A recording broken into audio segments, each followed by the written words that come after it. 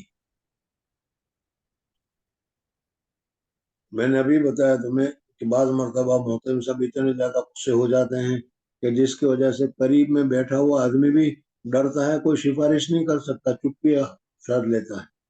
حضرت عیسیٰ علیہ السلام بھی چپی ساتھ لیں گے اور کہیں گے بھائی میرا کام نہیں، ہاں محمد کے پاس جاؤ صلی اللہ علیہ وسلم، ان کے لیے یہ مناسب ہے، ان کا درجہ ہے، وہ کچھ کر سکتے ہیں. بہرحال یہاں پر یہ سوال پیدا ہوتا ہے کہ حضور صلی اللہ علیہ وسلم کے پاس ہی جانا تھا تو پہلے حضور صلی اللہ علیہ وسلم کے پاس پہنچتے، یہ سارا چکر کیوں چلایا گیا؟ تو اس کا جواب یہ ہے کہ تاکہ لوگوں کو معلوم ہو جائے کہ آج کی اس مجلس میں محمد سے بڑھ کر کوئی دوسرا نہیں، انہی کی طاقت ہے، انہی کا یہ مقام ہے کہ وہ کچھ کرنا چاہے، کہنا چاہے تو کہہ سکے. سارے نبی کیا ہیں، نفسی نفسی کہہ رہے ہوں گے، مجھے تو اپنی جان کی فکر ہے، لیکن حضور اقدس صلی اللہ علیہ وسلم اس حالت میں بھی امتی امتی کی فکر کر رہے ہوں گے اور اپنی امت کی فکر میں لگے ہوئے. کیسے مقام پر، کیسی جگہ پر، کتنی حالت میں بھی حضور صلی اللہ علیہ وسلم امت کو کیسے یاد کر رہے ہیں. اور ایک ہم امت ہے کہ ذرا سی راحت مل گئی، ذرا سی سہولت مل گئی، ذرا سا اچھا کھانا پینا پہننا مل گیا تو ہم اسی میں مصروف ہو جاتے ہیں اور حضور اکرم صلی اللہ علیہ وسلم کو بھول جاتے ہیں. سمجھ میں آیا نہیں؟ اس وجہ سے حضور اکرم صلی اللہ علیہ وسلم کی بہت ضرورت پڑنے والی ہے. یہ ابھی تھوڑے دنوں پہلے وہ سبق پھر رہ جائے گا، بات دوسری طرف چلی جائے گی، لیکن بہت دنوں سے ابھی یہ اخبارات میں آ رہا ہے، کہیں کوئی جگہ پر حضور اکرم صلی اللہ علیہ وسلم کی توہین کی جا رہی ہے، حضور اکرم صلی اللہ علیہ وسلم کا کارٹون بنایا جا رہا ہے، حضور اکرم صلی اللہ علیہ وسلم کی بے عزتی کی جا رہی ہے. اور بعض بد ذہن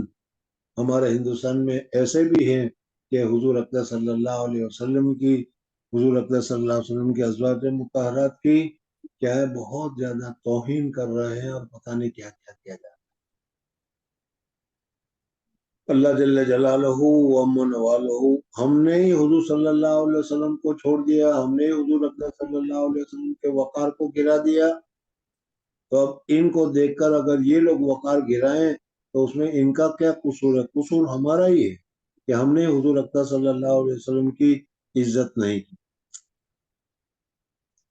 بہرحال میں یہ کہا کرتا ہوں کہ یہ کافروں، اے مشرکوں، اے وہ لوگوں جو حضور صلی اللہ علیہ وسلم کو نہیں مانتے ہو،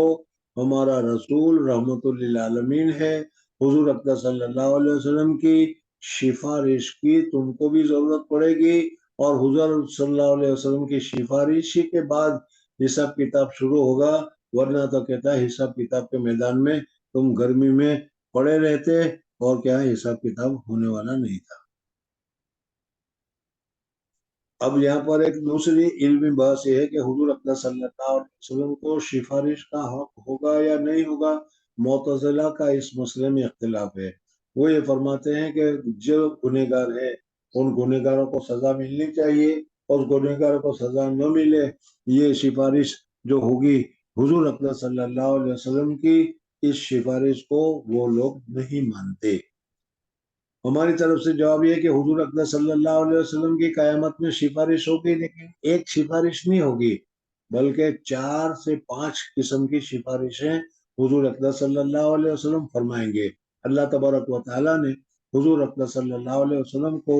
خصوصی سفارش کے لیے اللہ تبارک و تعالیٰ نے پسند فرمایا ہے، اور حضور اقدس صلی اللہ علیہ وسلم سفارش کریں گے، اور حضور اقدس صلی اللہ علیہ وسلم کی درخواست کو اللہ تبارک و تعالیٰ قبول فرمائیں گے. اس میں ایک تو یہ جو تمام بنی آدم کے لیے ہوگا کہ یا اللہ ان کا حساب کتاب شروع ہو جائے، حساب کتاب شروع ہو جائے گا. پھر سفارش ہوگی اپنی امت کے گنہگاروں، پہلے تو بغیر سوال جواب کے ایک بڑے جم میں غفیر کو جنت میں داخل کرنے کے، جن کے نامہ اعمال میں کوئی گناہ ہی نہیں ہوگا، سیدھے جنت میں اللہ تعالیٰ سے درخواست کریں گے بھیج دو، وہ ہو جائے گا. پھر گنہگاروں کی سفارش کے لیے ہوگی. پھر اس کے بعد جنتی جنت میں چلے جائیں گے، جہنمی جہنم میں چلے جائیں گے. تب حضور اقدس صلی اللہ علیہ وسلم پھر اللہ تعالیٰ سے دعا کریں گے کہ یا اللہ ان جنتیوں کو جو درجہ دیا ہے اس درجے کو اور اونچا کر دیجیے، اور ترقی دے دیجیے، اور جنت میں ان کو اور اونچا درجہ عطا فرما دیجیے. تو یہ سفارش معتزلہ مانتے ہیں کہ حضور اقدس صلی اللہ علیہ وسلم یہ سفارش کریں گے. بہرحال حضور اقدس صلی اللہ علیہ وسلم کو اللہ تبارک و تعالیٰ نے جو سفارشی بنایا ہے وہ شفاعت عطا کیا ہے، یہ شفاعت. اور پانچویں جو ہے کہ اللہ تعالیٰ نے اس سے پہلے جتنے انبیاء رسول بھیجے وہ محدود علاقے میں بھیجے، محدود جگہ کے لیے بھیجے، لیکن حضور اقدس صلی اللہ علیہ وسلم کو اللہ تبارک و تعالیٰ نے پورے عالم کے لیے، یوروپ ہو، امریکہ ہو، افریقہ ہو، نیوزی لینڈ ہو، آسٹریلیا ہو، دنیا کا کوئی کونا ہو، وہاں کوئی بھی آدمی رہتا ہو، سب کی طرف حضور اقدس صلی اللہ علیہ وسلم کو رسول بنا کر بھیجا گیا، اور پوری دنیا کو حضور اقدس صلی اللہ علیہ وسلم کا امتی بنایا گیا. امتی کے دو قسمیں، ایک کو تو کہے تو امت دعوت، اور ایک کو کہا جاتا ہے امت اجابہ. یعنی حضور اقدس صلی اللہ علیہ وسلم کی دعوت، اسلام کی دعوت کے لیے ان سب کو متعین کیا گیا کہ تم جس کو پہلے مانتے تھے وہ سب کینسل ہو گئے، اب اگر ماننا ہے تو صرف محمد کو مانو، محمد جو دعوت لے کر آیا ہے لا الہ الا اللہ محمد الرسول اللہ، اس کو مانو. اور دوسرا ہے دعوت اجابہ، یعنی ہم نے حضور اقدس صلی اللہ علیہ وسلم کی دعوت کو قبول کر لیا، اور حضور اقدس صلی اللہ علیہ وسلم کے کہنے پر ہم نے اسلام کو قبول کیا. بہرحال یہ 5 چیزیں بتائی حضور اقدس صلی اللہ 5 چیزیں بتائی حضور اقدس صلی اللہ علیہ وسلم نے کہ نبی کو بھیجا جاتا تھا اپنے قوم کی طرف، خاص طور پر وہ بعثت الی الناس عامۃ، اور مجھے تمام لوگوں کی طرف، عام لوگوں کی طرف اللہ تبارک و تعالیٰ نے رسول بنا کر بھیجا ہے. جی باب اذا لم یجد ماء ولا ترابا. اگر کسی جگہ پر تو ایسے اس کو کیا ہے،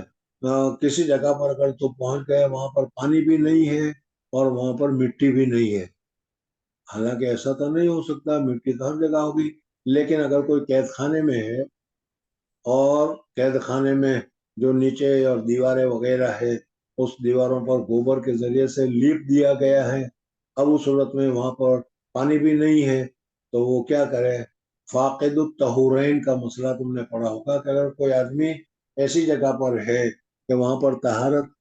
حاصل کرنے کی کوئی شکل و صورت نہیں ہے تو پھر اس صورت میں اس کے متعلق کیا حکم ہے. ائمہ کا اس مسئلے میں اختلاف ہے. امام احمد ابن حنبل رحمۃ اللہ علیہ فرماتے ہیں کہ اس وقت تم مکلف اتنے ہی ہو، اس وجہ سے بغیر وضو کے، بغیر تیمم کے، بغیر کسی چیز کے نماز پڑھ لو، تمہاری نماز درست ہو جائے گی، پھر اعادہ کی ضرورت نہیں ہوگی. امام ابو حنیفہ رحمۃ اللہ تعالیٰ علیہ فرماتے ہیں کہ وضو کے بغیر نماز صحیح نہیں ہوگی، اور اس وقت وہ جگہ کے ناپاک ہونے کی وجہ سے تم وضو نہیں کر سکتے تو انتظار کرو جس وقت وضو کرنے کی سہولت ہو جائے اس وقت نماز کو قضا کر دینا۔ حضرت امام شافعی، امام احمد بن حنبل رحمۃ اللہ، امام مالک رحمۃ اللہ تعالیٰ فرماتے ہیں کہ اسی وقت میں اسی حالت میں تم کیا کرو، نماز پڑھو۔ اور چوتھا مسئلہ یہ ہے کہ ابھی اس وقت تمہارے پر نماز فرض نہیں ہے، اس لیے کہ نماز ادا کرنے کی طاقت نہیں ہے۔ بہرحال یہ مسئلہ فاقد الطہورین کہتے ہیں کہ اگر کوئی آدمی کسی جگہ پر ہو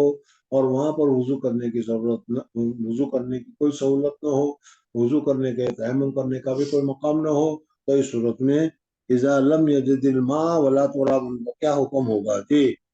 حدثنا زكريا بن يحيى قال حدثنا عبد الله بن نمير قال حدثنا هشام بن عروة عن أبيه عن عائشة رضي الله عنها أنها استعارت من أسماء قلادة فهلكت، فبعث رسول الله صلى الله عليه وسلم رجلا فوجدها فأدركتم الصلاة وليس معهم ماء فصلوا، فشكوا ذلك إلى رسول الله صلى الله عليه وسلم فأنزل الله آية التيمم، فقال أسيد بن الحضير لعائشة دیکھو یہاں پر جب تک تیمم کی آیت نازل نہیں ہوئی وہاں تک وہاں پانی بھی نہیں تھا اور پانی کا کوئی بدل بھی نہیں تھا، لیکن پھر اس کی جگہ پر اللہ تبارک و تعالیٰ نے تیمم کا حکم نازل فرمایا، اس وجہ سے اب تیمم مستقلا حکم ہو گیا۔ وقال اسید ابن حضیر، وقال أسيد بن الحضير لعائشة رضي الله عنها جزاك الله خيرا فوالله ما نزل بك أمر تكرهينه إلا جعل الله ذلك لك وللمسلمين فيه خيرا. باب التيمم في الحضر إذا لم يجد الماء وخاف فوت الصلاة. وبه مصنف قال رحمۃ اللہ تعالیٰ فرماتے ہیں کہ اگر تم کسی جگہ پر شہر میں ہو اور وہاں پر پانی نہ ملے تو کیا ہوگا؟ کہتے ہیں کہ آدمی بود و باش اختیار کرتا ہے ایسی جگہ پر جہاں پر زندگی گزارنے کی اب ابتدائی سہولتیں تو کم سے کم میسر ہو۔ اسی وجہ سے عامتاً تم دیکھو گے، تاریخ میں دیکھو گے، مقامات کو تم دیکھو گے، تو جس جگہ پر وافر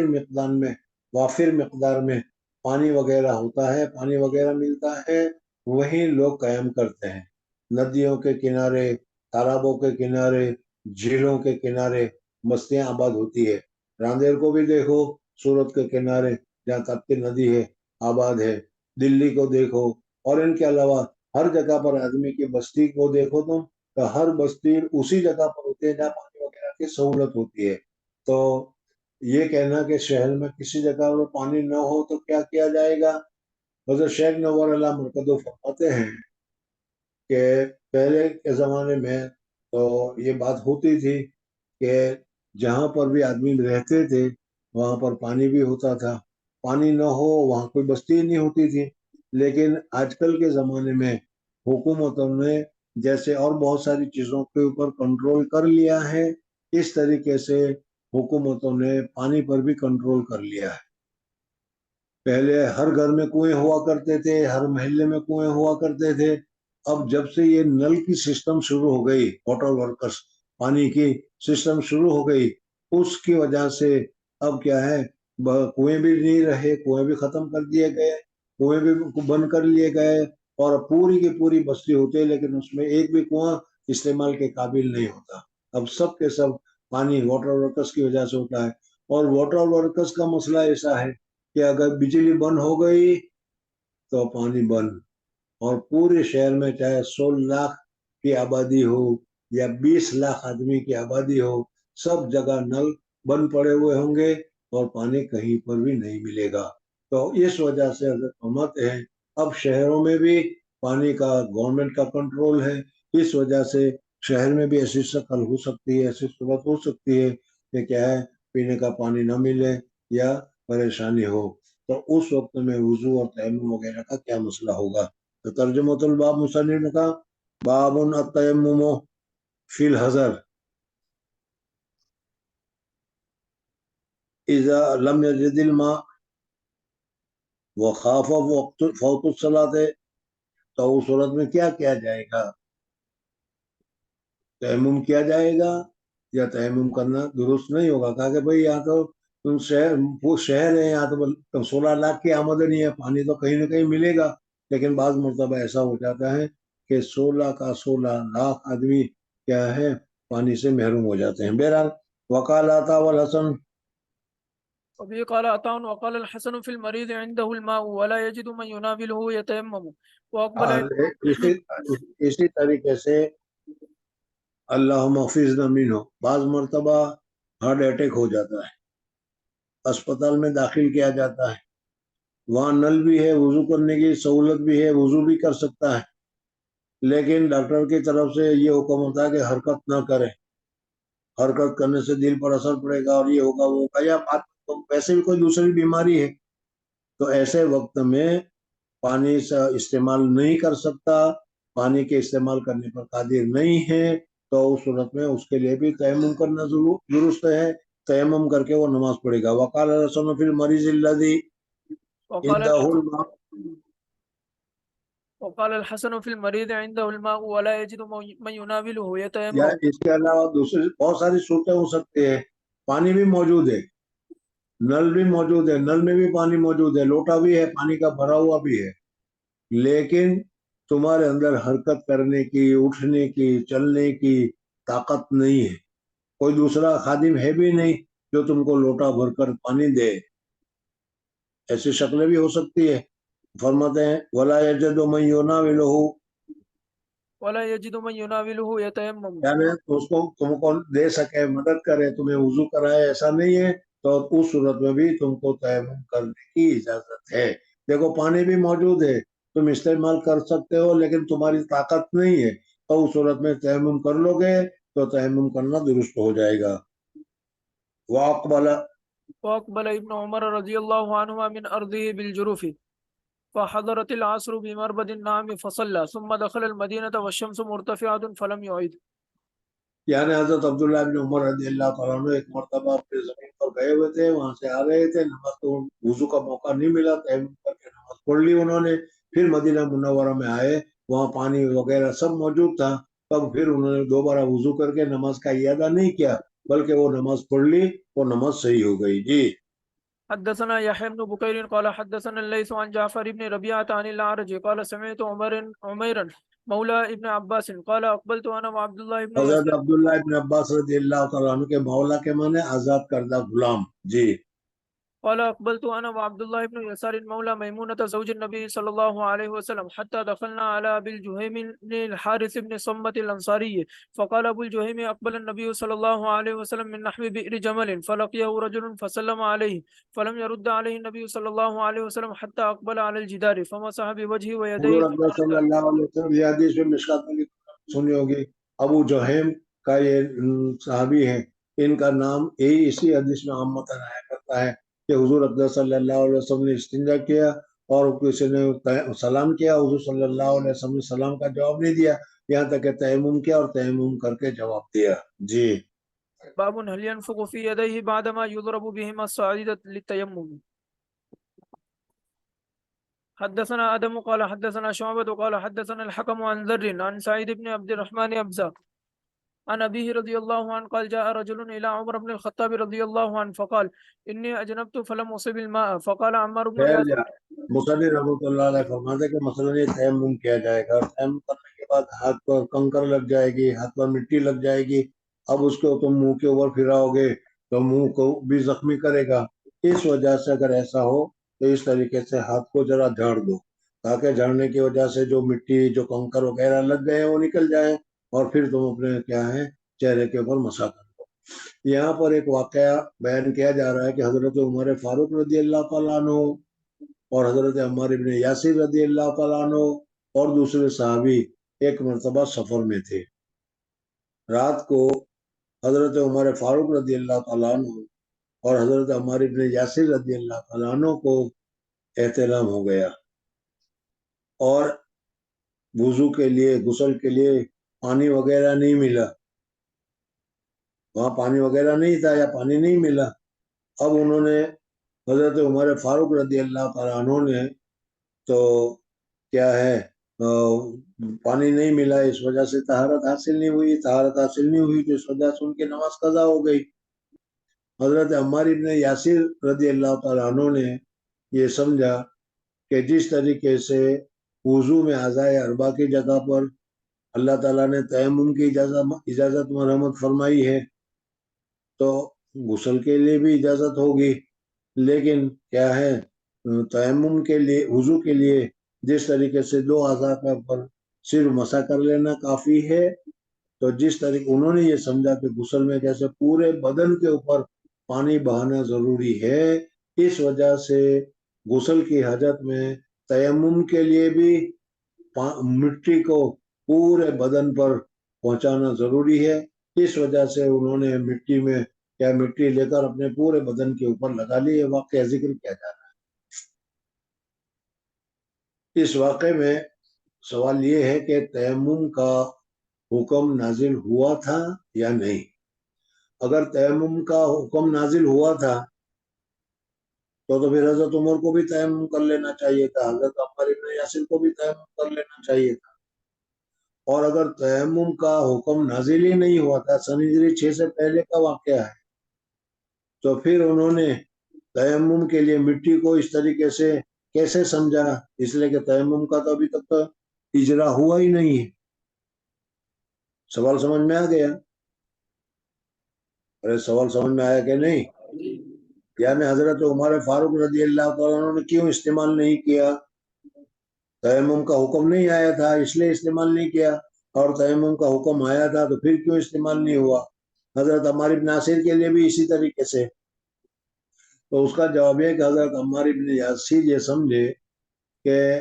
یہ صرف کیا ہے، حدث اصغر سے پاک ہونے کا طریقہ ہے۔ حدث اکبر سے پاک ہونے کے لیے جیسے پورے بدن پر پانی بہانا ضروری ہے، اس طریقے سے پورے بدن کے اوپر مٹی لگانا ضروری ہے۔ پرندے کو تم نے دیکھا ہوگا، چڑیا کو بعض مرتبہ دیکھا ہوگا کہ وہ دھول میں الٹ پلٹ ہوتی ہے، سمجھ میں؟ تو اس طریقے سے حضرت عمار ابن یاسر رضی اللہ عنہ پاک ہونے کے لیے وہاں جو دھول تھا اس دھول کو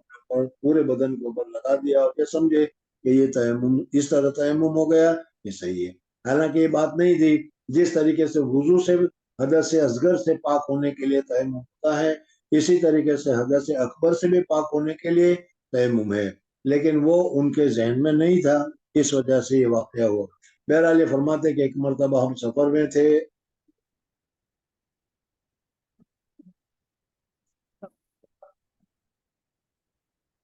قال جاء رجل الى عمر بن الخطاب،